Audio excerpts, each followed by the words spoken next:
keep your camera if you're more comfortable that way, but we do want to just disclose this is a public meeting. And again, there could be journalists here because it is a big day, a big news day.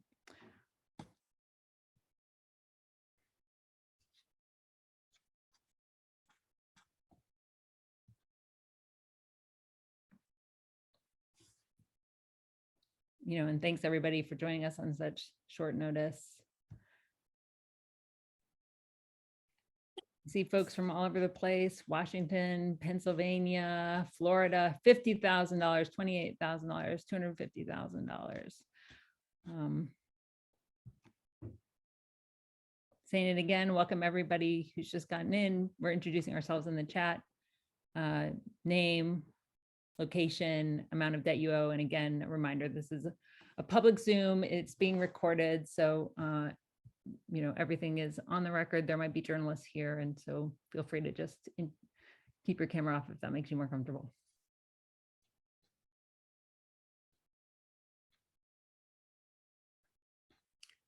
Baltimore, 20,000.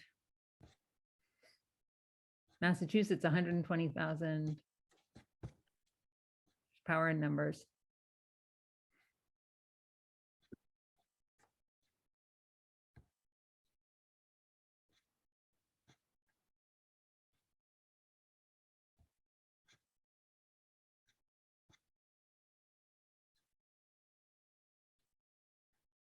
Okay, we're over 200 people in the room now. So I'll just say it again, we're introducing ourselves in the chat, your name, where you're from, how much you owe. Remember, you are not alone. Again, there could be journalists here, so we just want to remind folks. Okay.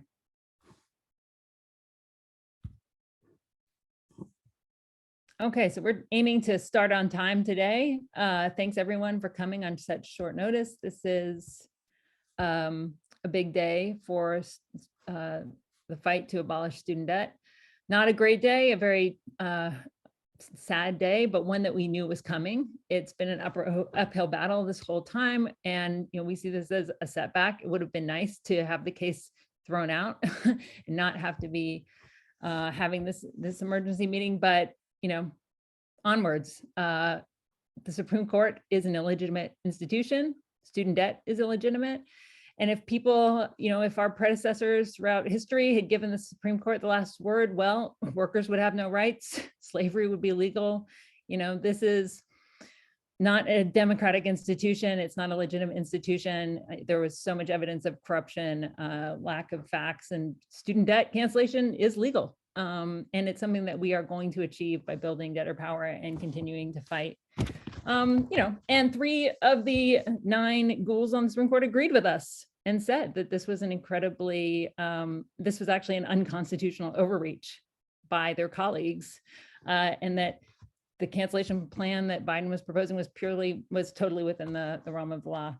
So we are here to vent and to strategize and to figure out what next steps are, and to build solidarity, and to remind ourselves that we are not alone and we have power in numbers, and we're going to keep fighting. And as I said, we are not surprised. And so we have been plotting and planning and scheming and dreaming, and we're not going to give up. I will say a lot of folks, I often hear from people or on Twitter where one hears things, right? Oh, well, President Biden never wanted to do this.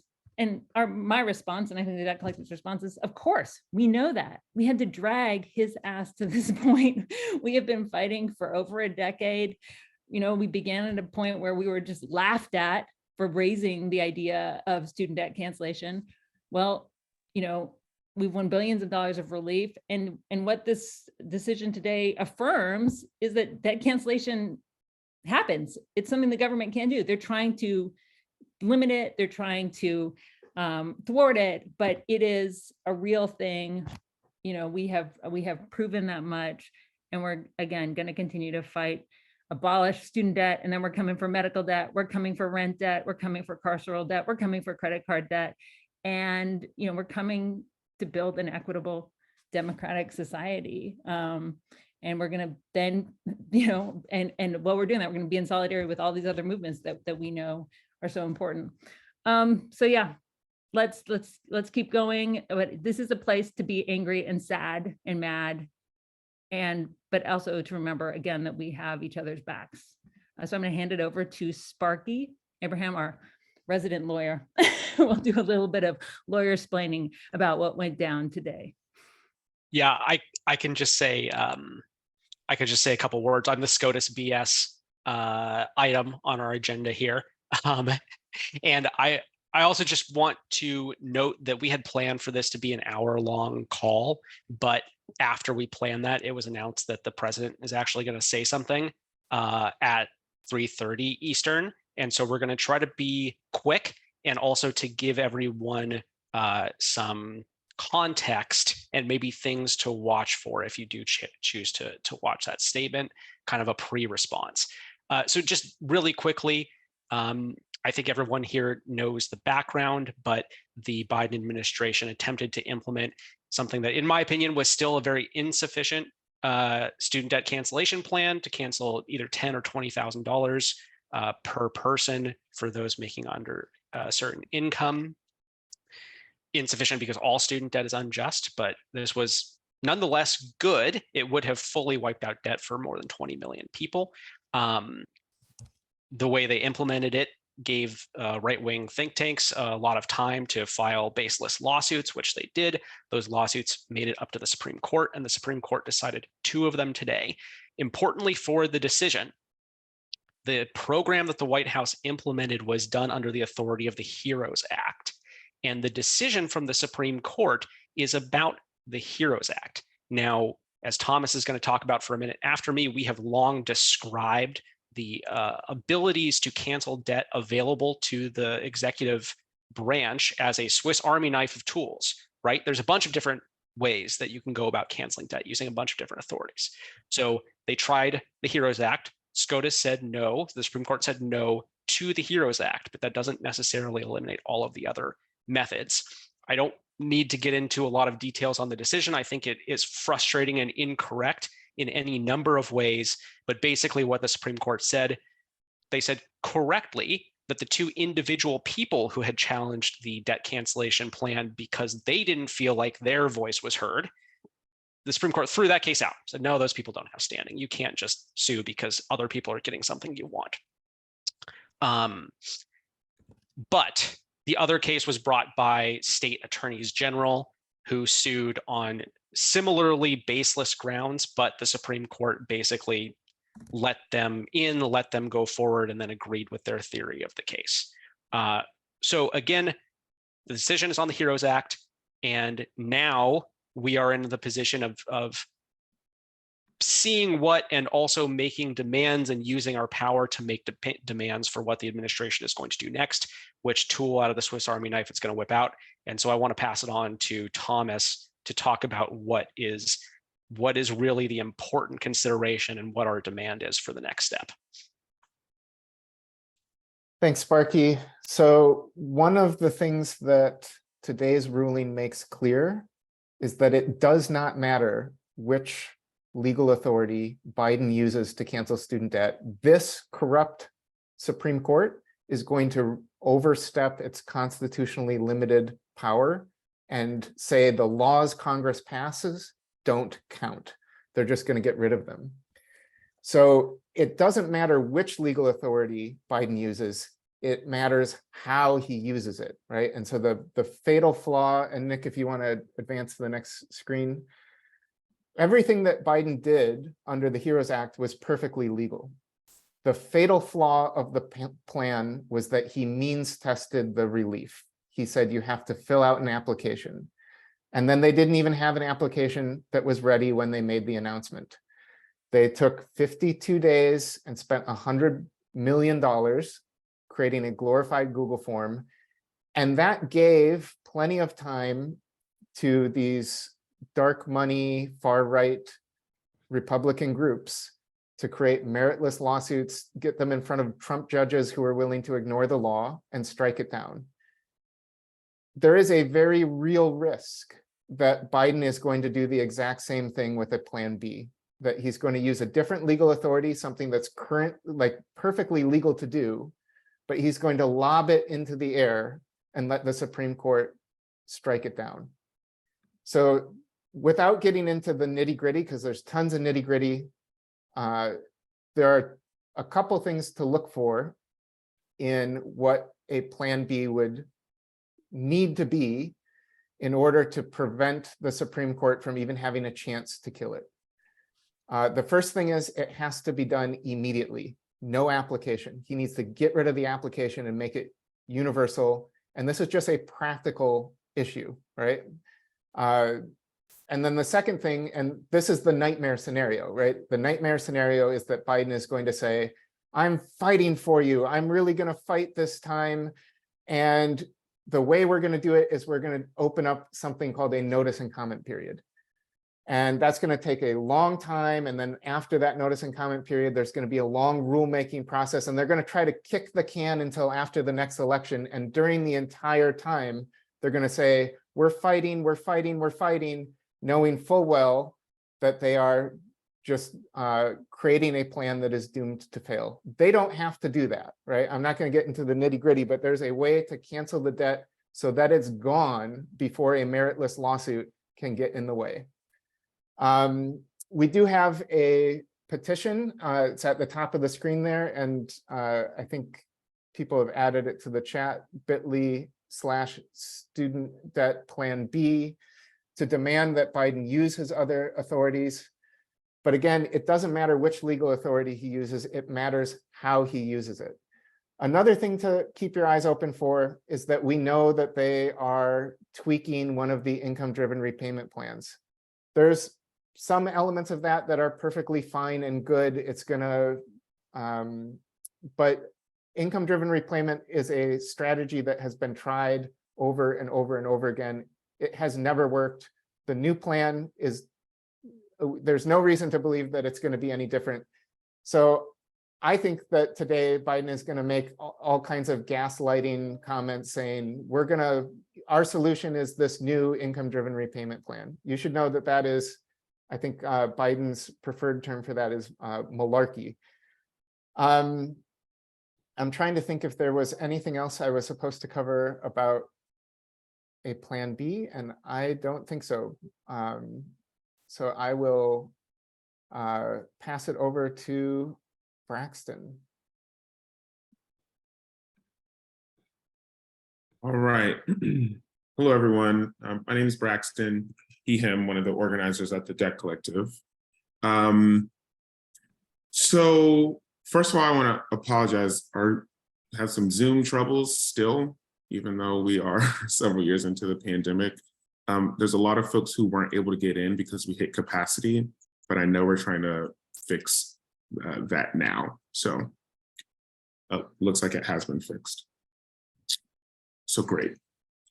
Again, I'm Braxton, one of the organizers at the Debt Collective. I want to be really quick, and I'm going to put a link in the chat, and I don't want folks to lose it, but there's several strategies that we have in terms of organizing. And the Debt Collective has never been, one to just lean into one strategy. We try to use every tool in our toolbox. And one of them is potential litigation. The irony here is that, as we know, litigation only works as far as the people who are in the court will allow it to. However, litigation is still something we can do. So I'm putting this link in the chat several times. I know this is annoying, but I want people to see it.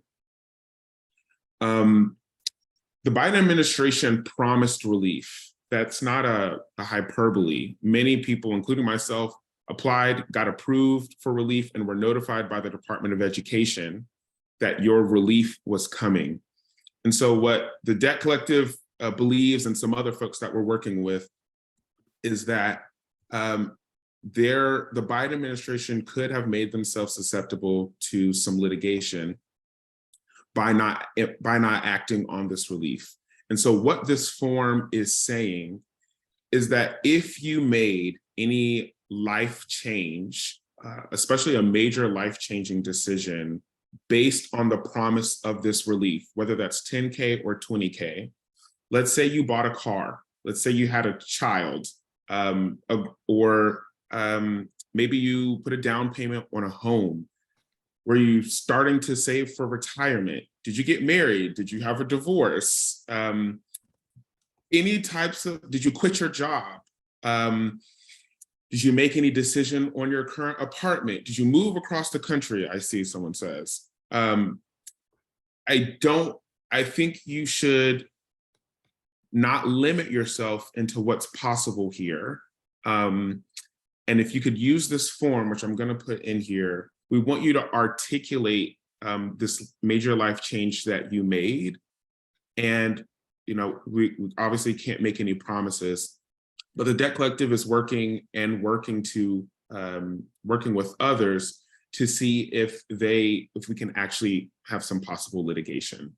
And so if we have a group of people who are saying they've made some major life changes, this could be one of our tools in the toolbox to start to put some pressure on the Department of Education for people who were promised relief. I saw someone say something about this form. Is this form working for folks? The form isn't working, so we're looking into it. Oh, it's also the bit.ly, right? Yeah. Um, Oh. The form worked for me. I'm wondering if it's just so many people trying to access it that it's getting jammed up. That is a possibility. I saw, Sarah, you said something. Was that the original Debt Collective form that I put /form/SCOTUS lawsuit survey? Yes. Yeah, it's, oh, sorry, there's 2 Sarahs, my bad. Okay, well, this is maybe sometimes a good problem to have. Don't worry, anyone who's RSVP'd for this event will get the form if you can't, for some reason, access it now. The Debt Collective website is created internally, so it's always sometimes it can be buggy, but that's a cool part of having a union of debtors. We don't have to rely on others. I wonder if Sparky or anyone has seen anything in the chat that you want to speak to, but I think people should feel encouraged to not limit yourself on your interpretation of a major life decision. I know that there are some examples in the form, and so if that applies, please click it. But there's literally millions of people who have been approved for relief and who have made major life decisions. They're not going to be all in this form. So that's why there's a box for you to type here. I should also probably say, typing in this form does not make you a plaintiff. It does not subject you to, being at the center of some type of lawsuit. But it does help in terms of expanding what is possible legally in terms of adding some pressure. So this is really helpful for folks if you could fill it out. And also to send to people that even if you have close friends or I have close friends or family who the way that student debt works is it makes you ashamed and it pulls you into the dark. So you never know what life decisions someone has made that you probably don't even know about because of the way that debt functions. So I would encourage you to also send this to people, even if you're not sure of some major life decision that they made. Send it to them and say, hey, this is maybe something you should consider doing. That would be really helpful. There's no way I can scroll up and see all the other questions. But I want to just move on for the sake of time, and I'll try to scroll back through and see if we can answer any questions. But thank you, everyone. And I think next is Sparky. Yes. Hello, everybody. It's me, Sparky, again. Thanks again for being here. And just to note on what Braxton was talking about, the form, the problem that I was having with it was due to traffic, I think. So if I hit refresh a couple times and then it came up. So that may be the problem you're experiencing too. I want to talk, and because we're having a short call today, not going to go into a ton of detail, but I do want to talk about the student debt strike that we've been talking about quite a bit for a while. And particularly for the folks who are new, I want to make sure to clarify a few things about what we mean, all of which are also stated on the website. So I'll say, the Debt Collective is organizing a student debt strike. There's a lot of information about what that means at the link that's on your screen right now. But importantly, here are the important points to know about it, okay? The strike as to federal student debt is not about using leverage over the federal government by depriving them of money, okay? The federal government does not need our money. What the student debt strike is about politicizing our non-payment, about moving ourselves from can't pay to won't pay, and realizing that this is actually a political issue and that we have power. We are not simply at the whims of the people to whom we owe money. They are in fact at the whims of us. They need us more than we need them. So what that means is that the student debt strike is not a strike about defaulting. We are not calling for people to default on their loans. The strike is about politicizing non-payment, and non-payment can take a number of forms, many of which are spelled out on that link. I am not paying right now because my student loans are paused, and I have decided that I am on strike. My non-payment consists of strike. If you were in school, you're on strike. If you've got income-based repayment and your payment is zero, you're on strike, okay? We are politicizing our situation.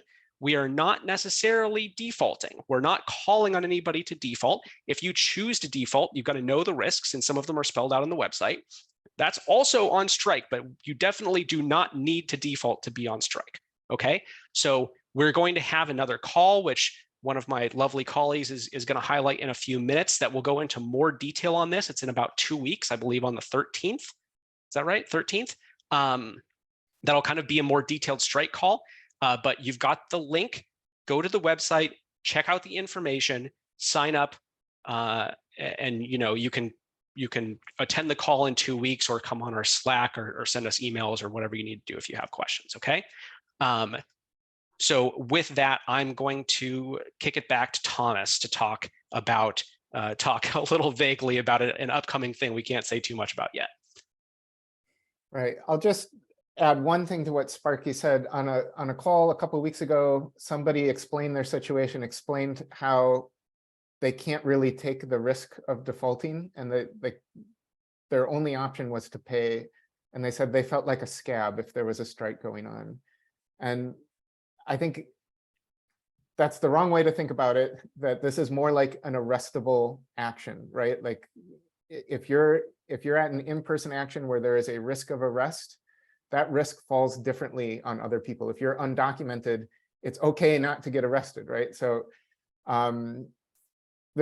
we'll go into more detail on that July 13th call, which is at 7 p.m. Eastern. I also wanted to say that debt strikes work, right? Back in 2014, we organized the first student debt strike among former students who attended for-profit universities. People told us we were crazy, that it wasn't going to work, and it wasn't easy, right? Nothing about this has been easy, but 7 years later, all of the debt from all of the students who attended Corinthian College and most of the students who attended ITT Tech has been canceled.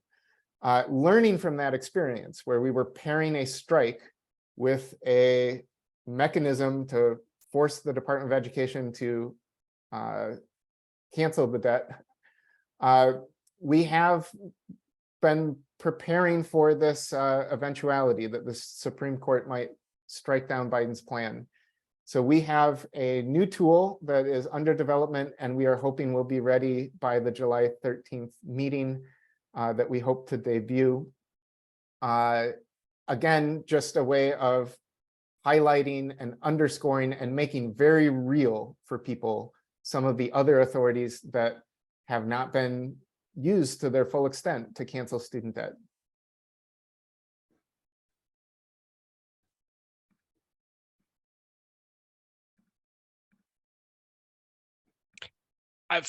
I think we're going to kick it over to Fred for the next slide, right? Thanks, Sparky. Yeah, I'm Fred Bell. I'm organized with Debt Collective. Thanks so much for coming on the call today. Just wanted to highlight one of the calls that we have coming up next week, which is a writer's workshop. And so this is something the Debt Collective has been doing frequently over the past year. So providing spaces for debtors to come together and talk about their ideas when it comes to writing op-eds, letters to editors, essays. And so I'm kind of a product, a student of this workshop. Didn't really have much experience writing op-eds, but was able to come into one of these trainings, brainstorm some ideas, get all my thoughts out, and have folks edit it that work with Debt Collective. And also we can help with placing your op-ed. And so pull up, even if you have no experience writing, or if you're an experienced writer or you have something already written, you just want someone to look over it. Definitely encourage y'all to pull up, and I will throw the link in the chat. I'll pass it over to Sparky or Thomas.